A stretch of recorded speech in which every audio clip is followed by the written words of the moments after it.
যারা মাঝে মাঝে না খেয়ে থাকতো কিন্তু বলতো না। বাজারে দেখা হলে আমি জিজ্ঞেস অনেক সময় করেছিলাম, অনেক সময় হয়তো প্রবলেম থাকলে ওর আমাকে ফোন দিচ্ছিল যে আসলে ভাই কোথায় আছেন, যে তুই কোথায় আছিস, আমি লিটনের সেলুনে আছি। যাওয়ার পরে হয়তো বা ও আর আমাকে কিছুই বলেনি, কারণ ওর ভিতরে একটা আত্মমর্যাদা আছে, আত্মমর্যাদা বোধ কাজ করে, যে আসলে নিজের জন্য কিছুই চাইতে পারে না ও। অথবা আমাকে বলার জন্য ডাক দেয় যে ভাই আমার বাড়িতে অথবা চাল নেই, আমি যাওয়ার পরে আর বলে না। অথবা এসে না খেয়ে থাকলেও ওইটা কারো কাছে প্রকাশ করতে চায় না।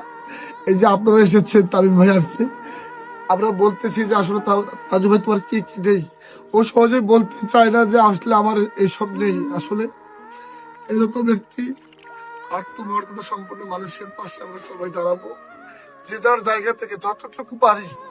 আপনারা যে যার জায়গা থেকে আপনারা সাহায্যের হাত বাড়িয়ে দেবেন আমার এই ছোট্ট ভাইটির জন্য।